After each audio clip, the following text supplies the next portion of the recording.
दुकान आ रहा अभी आ रहा है दूसरा ब्लैक आता था। बोलो भारत माता की, भारतीय जनता पक्ष के, भारतीय जनता पक्ष के, माननीय नरेंद्र मोदी ಅವರಿಗೆ, ಅಮಿತ್ ಶಾ ಅವರಿಗೆ. ಇವತ್ತು ಭಾರತೀಯ ಜನತಾ ಪಾರ್ಟಿ ವಿಜಯಪುರ ಜಿಲ್ಲೆ ವತಿಯಿಂದ ಗಾಂಧಿ ವೃತ್ತದಲ್ಲಿ ನಾವು ವಿಜಯೋತ್ಸವವನ್ನು ಹಮ್ಮಿಕೊಂಡಿದ್ದೇವೆ. ಈ ವಿಜಯೋತ್ಸವ ಕಾರ್ಯಕ್ರಮದಲ್ಲಿ ಜಿಲ್ಲೆ ಅಧ್ಯಕ್ಷರಿಗೆ ನಾನು ತುಂಬ ಹೃದಯ ಸ್ವಾಗತವನ್ನು ಬಯಸ್ತೇನೆ. ಅದೇ ರೀತಿಯಾಗಿ ಮಾಜಿ ಸಚಿವರಾದ ಅಪ್ಪಸಾಹೇಬ್ ಪಟೇಲ್ ಶೆಟ್ಟಿ ಅವರಿಗೂ ಕೂಡ ತುಂಬ ಹೃದಯ ಸ್ವಾಗತವನ್ನು ಬಯಸ್ತೇನೆ.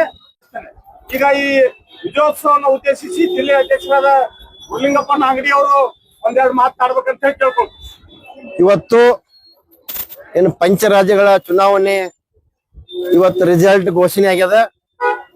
ನಿಜವಾಗಿ ಕೂಡ ಇವತ್ತು 5 ರಾಜ್ಯಗಳಲ್ಲಿ ವಿಶೇಷವಾಗಿ ವೆಸ್ಟ್ ಬಂಗಾಳದಲ್ಲಿ ಬಹಳ ವರ್ಷಗಳಿಂದ ಅಲ್ಲಿ ನಡೀತಕ್ಕಂಥ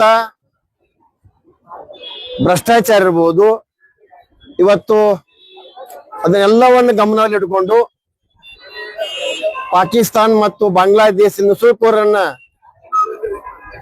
ಒಂದು ದ್ವಾರ ಬಾಗಿಲಾಗಿ ಇವತ್ತು ಆ ಕೆಲಸ ಮಾಡ್ತಕ್ಕಂಥ ಪಶ್ಚಿಮ ಬಂಗಾಳದಲ್ಲಿ ಇವತ್ತಲ್ಲಿ ಅಭೂತಪೂರ್ವ ಗೆಲುವನ್ನು ಸಾಧಿಸುವ ಮೂಲಕ ಬರ್ತಕ್ಕಂಥ ದಿನಗಳು ಇವತ್ತು ಭಾರತ ದೇಶಕ್ಕೆ ಭದ್ರ ಬುನಾದಿಯನ್ನು ಹಾಕ್ತಾವ ಅಂತಕ್ಕಂಥ ಒಂದು ಭಾರತೀಯ ಜನತಾ ಪಕ್ಷ ಗೆಲುವು ಇವತ್ತಾಗೈತಿ. ಒಟ್ಟಾಗಿ ಇವತ್ತು ಭಾರತೀಯ ಜನತಾ ಪಕ್ಷ ಬರುವ ದಿನಮಾನದಲ್ಲಿ ಎಲ್ಲ ಕಾಂಗ್ರೆಸ್ ಮುಕ್ತ ಮಾಡ್ತಕ್ಕಂಥ ಒಂದು ಹೋರಾಟದಲ್ಲಿ ಪ್ರಯತ್ನ ಮಾಡ್ತಾ ಇತ್ತು. ಇವತ್ತು ಅದು ಯಶಸ್ವಿ ಆಗ್ಯದ. ವಿಶೇಷವಾಗಿ ನಮ್ಮ ರಾಷ್ಟ್ರೀಯ ಅಧ್ಯಕ್ಷ ನಿತಿನ್ ನವೀನ್ ಅವರು ಇವತ್ತು ಯುವಕರು ರಾಷ್ಟ್ರೀಯ ಅಧ್ಯಕ್ಷರಾದ ತಕ್ಷಣ ಇದು ಅಭೂತಪೂರ್ವ ಗೆಲುವು ನಮ್ಮ ದೇಶಕ್ಕೆ ಸಿಕ್ಕಿದ್ದು ಬಹಳಷ್ಟು ಇದು ಕೊಡುಗೆ ಅಂತ ಹೇಳ್ಬೋದು. ಒಟ್ಟಾಗಿ ಬರ್ತಕ್ಕಂಥ ದಿನಮಾನದಲ್ಲಿ ಭಾರತೀಯ ಜನತಾ ಪಕ್ಷ ಇವತ್ತು ಭ್ರಷ್ಟಾಚಾರ ಮುಕ್ತ, ದೇಶಭಕ್ತಿ, ಇವತ್ತು ಹಿಂದೂಗಳ ರಕ್ಷಣೆ ಎಲ್ಲವನ್ನ ಮುಂದಿಟ್ಟುಕೊಂಡು ಬರ್ತಕ್ಕಂಥ ಭಾರತೀಯ ಜನತಾ ಪಕ್ಷ ಗೆಲುವಿನತ್ತ ಸಾಗ್ತದೆ ಅಂತಕ್ಕಂಥ ಒಂದು ಮುನ್ನೋಟ ಅಂತಕ್ಕಂಥ ಮಾತನ್ನು ಹೇಳಿ ನಾನು ಮಾತನ್ನು ಮುಗಿಸ್ತಾ ಇದ್ದೇನೆ. ಇವತ್ತಿನ ದೇಶದ ರಾಜಕೀಯ ದಿಕ್ಕನ್ನೇ ಬದಲಾಯಿಸುವಂತ ಒಂದು ಪಶ್ಚಿಮ ಬಂಗಾಳದ ಚುನಾವಣೆ ಫಲಿತಾಂಶವನ್ನ ಇವತ್ತು ನಾವು ಭಾರತೀಯ ಜನತಾ ಪಕ್ಷ ವತಿಯಿಂದ ಸ್ವಾಗತ ಮಾಡ್ಲಿಕ್ಕೆ ಬಯಸ್ತಾ ಇದೀವಿ. ಹಲವಾರು ದಶಕಗಳ ಹೋರಾಟದ ಪ್ರತಿಫಲವಾಗಿ ಇವತ್ತು ಸನ್ಮಾನ್ಯ ನರೇಂದ್ರ ಮೋದಿ ಅವರು ಮತ್ತು ಅಮಿತ್ ಶಾ ಅವರ ನೇತೃತ್ವದಲ್ಲಿ ಪಶ್ಚಿಮ ಬಂಗಾಳದಲ್ಲಿ ಐತಿಹಾಸಿಕವಾದಂತ ರಾಜಕೀಯ ಬದಲಾವಣೆಯನ್ನ ಭಾರತೀಯ ಜನತಾ ಪಕ್ಷ ತಂದಿದೆ ಅನ್ನುವಂತ ಮಾತನ್ನ ಈ ಸಂದರ್ಭ ಹೇಳುವ ಮುಖಾಂತರ ಇವತ್ತು ದೇಶದಲ್ಲಿ ನಾನು ಮಾಡಿದಂತಾನೆ ಕಾನೂನು ಅನ್ನುವಂತ ಒಂದು ವ್ಯವಸ್ಥೆಯಲ್ಲಿ ದೀದಿಯವರು ಮಾತನಾಡ್ತಾ ಇದ್ರು. ರಾಷ್ಟ್ರಪತಿಗೆ ಗೌರವ ಕೊಡದಂತ ಅವ್ರಿಗೆ ಅಷ್ಟು ಒಂದು ಅಧಿಕಾರದ ಒಂದು ಇದು ಸೊಕ್ಕು ಅವ್ರಿಗೆ ಮೈಗೂಡಿಸ್ಕೊಂಡಿದ್ರು. ಅಂತ ಒಂದು ರಾಜಕೀಯ ವ್ಯವಸ್ಥೆಯಲ್ಲಿ ಇದೀಗ ನಮ್ಮ ಅಧ್ಯಕ್ಷ ಹೇಳಿದಾಗೆ ಒಂದು ನುಸುಳುಕೋರರ ಒಂದು ರಕ್ಷಣಾ ಕೇಂದ್ರ ಆಗಿತ್ತು. ಪಶ್ಚಿಮ ಬಂಗಾಳ ಪಾಕಿಸ್ತಾನದವರ ರಕ್ಷಣಾ ಕೇಂದ್ರನೇ ಪಶ್ಚಿಮ ಬಂಗಾಳ. ಅವರೆಲ್ಲರನ್ನು ಸಂರಕ್ಷಣೆ ಮಾಡ್ಕೊಂಡು ಅವ್ರ ವೋಟ್ ಬ್ಯಾಂಕ್ ಮಾಡ್ಕೊಂಡು ಅವ್ರ ಅಧಿಕಾರ ಪಡೆಯುವಂತ ಒಂದು ದುರ್ಮಾರ್ಗ ಇವತ್ತು ದೇಶದ ಜನತೆ, ಪಶ್ಚಿಮ ಬಂಗಾಳ ಜನತೆ ಸಂಪೂರ್ಣವಾಗಿ ಕಿತ್ತಾಕಿದ್ದಾರೆ. ಇದಕ್ಕೆ ನಾನು ಭಾರತೀಯ ಜನತಾ ಪಕ್ಷ ವತಿಯಿಂದ ಆ ಜನತೆಗೆ ಹೃತ್ಪೂರ್ವಕವಾದಂತ ಕೃತಜ್ಞತೆಗಳನ್ನು ಸಲ್ಲಿಸಿ ಬರುವಂತ ದಿನಮಾನಗಳಲ್ಲಿ ಯಾವ ರೀತಿ ನಾವು ನರೇಂದ್ರ ಮೋದಿ ನಾವು ಎಷ್ಟು ಸಂತೋಷ ಆಗಿದೆ ಅಂದ್ರೆ ಏನ್ 400 ಪಾರ್ ಆಗ್ಬೇಕನ್ನುವಂತ ನರೇಂದ್ರ ಮೋದಿ ಕನಸಿತ್ತು, ಅದು ಇವತ್ತು ನನಸಾಗಿದೆ ಅನ್ನುವಂತ ಸಂತೋಷ ನಮ್ಗೆ ವ್ಯಕ್ತ ಆಗಿದೆ. ಪಶ್ಚಿಮ ಬಂಗಾಳದ ಒಂದು ರಾಜಕೀಯ ವ್ಯವಸ್ಥೆ ಇವತ್ತೇನು ಜನ ತೀರ್ಮಾನ ತಗೊಂಡ್ರೆ ಮೊನ್ನೆ ನಡೆದಂತ ಮಹಿಳಾ ಮೀಸಲಾತಿ ವಿರೋಧ ಮಾಡಿದಂತ ಕಾಂಗ್ರೆಸ್ ಅದನ್ನ ಇತರ ಮಿತ್ರ ಪಕ್ಷಗಳು ಸಂಪೂರ್ಣ ಕಸಗುಡ್ದ. ಇವತ್ತು ಕಾಂಗ್ರೆಸ್ ಸಂಪೂರ್ಣ ಇದಾಗ್ಯದ. ಇವತ್ತು ಅದನ್ನು ಕೂಡ ಇದಕ್ಕೆ ಬಹಳಷ್ಟು ಮಹಿಳೆಯರು ನಮ್ಮ ಭಾರತೀಯ ಜನತಾ ಪಕ್ಷಕ್ಕೆ ಬೆಂಬಲ ಕೊಟ್ಟರು ಅನ್ನುವಂಥ ಕೂಡ ಸರ್ವೆ ಮುಖಾಂತರ ಸಾಕಷ್ಟು ಟಿವಿ ಮಾಧ್ಯಮದಲ್ಲಿ ನಾನು ನೋಡಿದ್ದೀನಿ. ಇಂಥ ಒಂದು ವ್ಯವಸ್ಥೆಯನ್ನ ಭಾರತೀಯ ಜನತಾ ಪಕ್ಷ ಇಡೀ ದೇಶದಲ್ಲೇ ಇವತ್ತೆಲ್ಲ ರಾಜ್ಯಗಳಲ್ಲಿ ಕೂಡ ಭಾರತೀಯ ಜನತಾ ಪಕ್ಷಕ್ಕೆ ಹೊಂದಿವೆ. 2-3 ರಾಜ್ಯಗಳು ಉಳಿದಾವ್. ಆ ಪಶ್ಚಿಮ ಬಂಗಾಳ ಅಂದ್ರೆ ಇಡೀ ದೇಶಕ್ಕೆ ಒಂದು ಚಾಲೆಂಜ್ ಆಗಿತ್ತು ಅದು ಭಾರತೀಯ ಜನತಾ ಪಕ್ಷಕ್ಕೆ. ಅಂತ ಗೆಲುವನ್ನ ಇವತ್ತು ನಮ್ಮ ಪಕ್ಷದ ಕಾರ್ಯಕರ್ತರು, ನಮ್ಮ ಮುಖಂಡರು, ನಮ್ಮ ಸನ್ಮಾನ್ಯ ನರೇಂದ್ರ ಮೋದಿ ಅವರು ಅಮಿತ್ ಶಾ ಮಾಡಿಕೊಟ್ಟದಕ್ಕಾಗಿ ಅವರೆಲ್ಲರಿಗೂ ಕೃತಜ್ಞತೆಗಳು ಮತ್ತು ಆ ಜನತೆಗಳು ಕೃತಜ್ಞತೆ ಸಲ್ಲಿಸಲಿಕ್ಕೆ ಬಯಸ್ತಾರೆ. ಇವತ್ತು ಬಹಳ ಸಂತೋಷದ ಭಾರತೀಯ ಜನತಾ ಪಕ್ಷದ ಗೆಲುವನ್ನು ಸಾಧಿಸ್ತಕ್ಕಂಥ ಸಂದರ್ಭದಲ್ಲಿ 3 ರಾಜ್ಯದಲ್ಲಿ ಇವತ್ತು ಅಭೂತಪೂರ್ವವಾಗಿ ಈ ಗೆಲುವನ್ನು ಸಾಧಿಸ್ತಕ್ಕಂಥ ಸಂದರ್ಭದಲ್ಲಿ ಇವತ್ತು ನಮ್ಮ ಬಿಜಾಪುರ ಜಿಲ್ಲೆಯ ಅಧ್ಯಕ್ಷರ ನೇತೃತ್ವದಲ್ಲಿ ಇವತ್ತು ಏನು ಒಂದು ಉತ್ಸವವನ್ನ ಹಮ್ಮಿಕೊಂಡಿದ್ದೀವಿ. ನಾವು ಮಾಧ್ಯಮದ ಮುಖಾಂತರ ನೋಡ್ತಿದ್ದೀವಿ. ಬಹಳ ಸೊಕ್ಕಿನಿಂದ ಇವತ್ತು ಹಲವಾರು ವರ್ಷಗಳಿಂದ ಪಶ್ಚಿಮ ಬಂಗಾಳದಲ್ಲಿ ಇರ್ತಕ್ಕಂಥ ದೀದಿ ಎಷ್ಟು ಸೊಕ್ಕಿನಿಂದ ಮಾತನಾಡ್ತಕ್ಕಂಥದ್ದು, ಅಧಿಕಾರದ ಅಹಂಕಾರದಿಂದ ಇವತ್ತೇನು ಭಾರತೀಯ ಜನತಾ ಪಕ್ಷ ನಮ್ಮ ದೇಶದ ಪ್ರಧಾನಿ ನರೇಂದ್ರ ಮೋದಿಜಿಯವರು ಮತ್ತು ಅಮಿತ್ ಶಾಜಿಯವರ ನೇತೃತ್ವದಲ್ಲಿ, ನಮ್ಮ ರಾಷ್ಟ್ರೀಯ ಅಧ್ಯಕ್ಷರ ನೇತೃತ್ವದಲ್ಲಿ ಬಹಳ ಒಂದು ಅದ್ಭುತವಾದ ಒಂದು ಗೆಲುವನ್ನು ಸಾಧಿಸಿದರೆ ಆ ಕ್ಷೇತ್ರದ ಜನತೆಗೆ ನಾನು ಬಿಜಾಪುರ ಜಿಲ್ಲೆ ವತಿಯಿಂದ ನನ್ನ ವೈಯಕ್ತಿಕವಾಗಿ ನಮ್ಮೆಲ್ಲ ಕಾರ್ಯಕರ್ತರ ವೈಯಕ್ತಿಯಿಂದ ಹೃತ್ಪೂರ್ವಕವಾಗಿ ಅಭಿನಂದನೆಗಳನ್ನ ಸಲ್ಲಿಸಲಿಕ್ಕೆ ನಾನು ಬಯಸ್ತೇನೆ.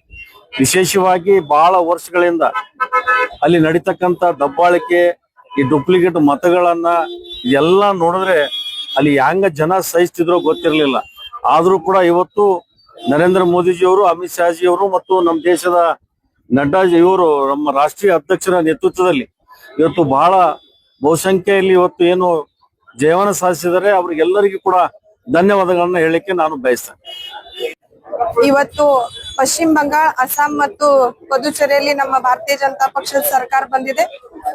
ಎಲ್ಲ ಭಾರತ ದೇಶದ ಎಲ್ಲ ಜನತೆಗೆ ನಾನು ಒಂದು ಕೃತಜ್ಞತೆಯನ್ನ ಸಲ್ಲಿಸ್ಲಿಕ್ಕೆ ಬಯಸ್ತೀನಿ. ವಿಶೇಷವಾಗಿ ಇವತ್ತು ಪಶ್ಚಿಮ ಬಂಗಾಳದಲ್ಲಿ ಏನು ನಮ್ಮ ಭಾರತೀಯ ಜನತಾ ಪಕ್ಷಕ್ಕೆ ಒಂದು ಜಯಬೇರಿ, ಅಭೂತಪೂರ್ವವಾದ ಜಯಬೇರಿಯನ್ನ ಸಾಧಿಸಿದೀವಿ. ಅದಕ್ಕೆ ಕಾರಣ ಏನಂದ್ರೆ ಮಹಿಳೆಯರು ನಾವು ಎಲ್ಲರೂ ಕೂಡ ಮೋದಿಜಿಯವ್ರ ನೇತೃತ್ವದಲ್ಲಿ ಮತ್ತು ನಮ್ಮ ಭಾರತೀಯ ಜನತಾ ಪಕ್ಷದ ನೇತೃತ್ವದಲ್ಲಿ ನಾವು ಸುರಕ್ಷಿತವಾಗಿ ಇರ್ತೀವಂತ ಒಂದು ಭರವಸೆಯಿಂದ ಮಹಿಳೆಯರು ಇವತ್ತು ಭಾರತೀಯ ಜನತಾ ಪಕ್ಷಕ್ಕೆ ಹೆಚ್ಚಿನ ಸಂಖ್ಯೆಯಲ್ಲಿ ಮತವನ್ನ ಹಾಕಿದ ಕಾರಣನೇ ಇವತ್ತು ಪಶ್ಚಿಮ ಬಂಗಾಳದಲ್ಲಿ ನಾವು ಜಯವನ್ನ ಸಾಧಿಸ್ಲಿಕ್ಕೆ ಸಾಧ್ಯ ಆಗಿದೆ. ಅದಕ್ಕೋಸ್ಕರ ಇದು ಬರೀ ಪಶ್ಚಿಮ ಬಂಗಾಳದ ಗೆಲುವಲ್ಲ, ನಮ್ಮ ಇಡೀ ಭಾರತ ದೇಶದ ಗೆಲುವು ಅಂತ ಹೇಳಿ ಕೂಡ ನಾವು ಹೇಳ್ಬೋದು. ಈ ರೀತಿ ನಮ್ಗೆ ನಮ್ಮ ಪಕ್ಷದ ಮೇಲೆ ವಿಶ್ವಾಸವಿಟ್ಟು ನಮ್ಗೆ ಜಯಬೇರಿನ ಸಾಧಿಸಿಕೊಟ್ಟಂತ ಎಲ್ಲ ಪಶ್ಚಿಮ ಬಂಗಾಳದ ಮತ್ತು ಅಸ್ಸಾಂ ಮತ್ತು ಪುದುಚೇರಿ ಎಲ್ಲ ಜನತೆಗೆ ನಾನು ಕೃತಜ್ಞತೆಯನ್ನ ಸಲ್ಲಿಸ್ಲಿಕ್ಕೆ ಬಯಸ್ತೀನಿ. ಧನ್ಯವಾದಗಳು. ಮಹಿಳಾ ಮೀಸಲಾತಿಯನ್ನು ವಿರೋಧ ಮಾಡಿದಂತ ಕಾಂಗ್ರೆಸ್ ಆಗಲಿ, ಪಶ್ಚಿಮ ಬಂಗಾಳ ಬಿಜೆಪಿ ಆಗಲಿ, ಇವರಿಗೆ ಜನತೆ ಒಂದು ತಕ್ಕ ಪಾಠ ಕಲಿಸ್ತಾ. ಹೌದು, ಅದ್ರ ಪ್ರತಿಫಲನ ಇದು ಅಂತ ಹೇಳಿ ನಾವು ಹೇಳ್ಬೋದು. ಯಾಕಂದ್ರೆ ದೀದಿಯವ್ರ ರಾಜ್ಯದಲ್ಲಿ ಆಗಿರ್ಬೋದು ಮತ್ತು ಕಾಂಗ್ರೆಸ್ ಸರ್ಕಾರದಲ್ಲಿ ಯಾವುದೇ ತರಹದ ಸುರಕ್ಷತೆ ಮಹಿಳೆಯರಿಗಿಲ್ಲ. ಆ ಒಂದು ಅಸುರಕ್ಷತೆಗೆ ಬೇಸರಾಗಿನೇ ಮಹಿಳೆಯರು ಇವತ್ತು ನಮ್ಮ ಭಾರತೀಯ ಜನತಾ ಪಕ್ಷಕ್ಕೆ ಆಶೀರ್ವಾದ ಮಾಡಿದ್ದಾರೆ. ಧನ್ಯವಾದ. ಇವತ್ತಿನ ದಿನ ನಡೆದಂತ ಅಂತಾರಾಷ್ಟ್ರೀಯ ಚುನಾವಣೆಗಳಲ್ಲಿ ಪಶ್ಚಿಮ ಬಂಗಾಳದಲ್ಲಿ ಬಿಜೆಪಿ ಅಭೂತಪೂರ್ವ ಗೆಲುವು ಸಾಧಿಸಿದೆ.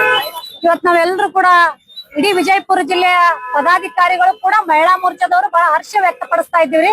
ಈ ಪಂಚರಾಜ್ಯ ಚುನಾವಣೆಯಲ್ಲಿ ಈ ಭ್ರಷ್ಟಾಚಾರವನ್ನು ದಿಟ್ಟ ನಿಲುವಿನಿಂದ ಸ್ಪಷ್ಟವಾಗಿ ಇವತ್ತು ಉತ್ತರ ಕೊಟ್ಟೈತ್ರಿ. ಅಸ್ಸಾಂ ಮತ್ತು ಪಶ್ಚಿಮ ಬಂಗಾಳ, ಪುದುಚೇರಿ. ಅದ್ರ ಕ್ರೆಡಿಟ್ ಯಾರಿಗಾದ್ರೂ ಸಲ್ಬೇಕಪ್ಪ ಅಂದ್ರ ಸನ್ಮಾನ್ಯ ಹೆಮ್ಮೆಯ ನಮ್ಮ ಪ್ರಧಾನಮಂತ್ರಿಗಳಾಗಿರ್ತಕ್ಕಂಥ ನರೇಂದ್ರ ಮೋದಿಜಿ ಅವರಿಗೆ ಮತ್ತು ನಮ್ಮ ರಾಷ್ಟ್ರೀಯ ಅಧ್ಯಕ್ಷರಾಗಿರ್ತಕ್ಕಂಥ ಸನ್ಮಾನ್ಯ ಶ್ರೀ ನಿತಿನ್ ನವೀನ್ ಅವರಿಗೆ ಸಲ್ಲಬೇಕು ಅಂತ ನಾನು ಬಹಳ ಹೆಮ್ಮೆಯಿಂದ ಹೇಳಿಕ್ಕೆ ಇಚ್ಛೆ ಪಡ್ತೀನಿ. ಅದಕ್ಕಿಂತಲೂ ಹೆಚ್ಚಾಗಿ ಎಲ್ಲ ಅಲ್ಲಿ ಪಶ್ಚಿಮ ಬಂಗಾಳದಲ್ಲಿ ಇರ್ತಕ್ಕಂಥ ಮತದಾರರಿಗೆ ಮತ್ತು ಪುದುಚೇರಿಯಲ್ಲಿ ಇರ್ತಕ್ಕಂಥವ್ರು, ಆಸಾಂದಲ್ಲಿರ್ತಕ್ಕಂಥ ಎಲ್ಲ ಮತದಾರರಿಗೆ ನಾನು ತುಂಬ ಧನ್ಯವಾದಗಳು ಹೇಳಿಕ್ಕೆ ಇಚ್ಛೆ ಪಡ್ತೀನಿ.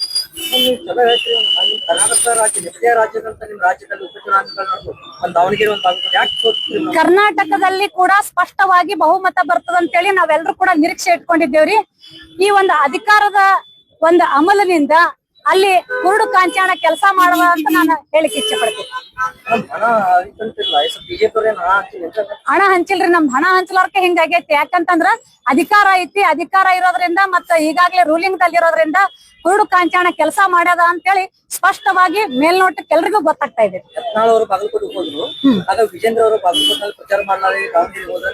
ಇಲ್ಲ ಸರ್, ಸುಳ್ಳು ಸುದ್ದಿ. ಅವ್ರು ಮಾಡಂಗ ಅವ್ರು ಮಾಡ್ಯಾರ, ಇವ್ರು ಮಾಡಂಗ ಇವ್ರು ಮಾಡ್ಯಾರ ಸರ್. ಸರಿಯಾಗಿ ಪ್ರಚಾರ ಆಗಿಲ್ಲ. ಸರಿಯಾಗಿ ಪ್ರಚಾರ ಮಾಡಿವ್ರಿ. ಕಾಂಗ್ರೆಸ್ ಮಾಡಿದಂತ ಪ್ರಚಾರಕ್ಕೆ ಬಿಜೆಪಿ ಮಾಡಿಲ್ಲ.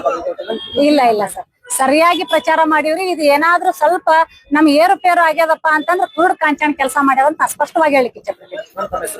ಶಿಲ್ಪಾ ಕುದ್ರಗುಂಡ, ಬಿಜೆಪಿ ಜಿಲ್ಲಾ ಉಪಾಧ್ಯಕ್ಷ.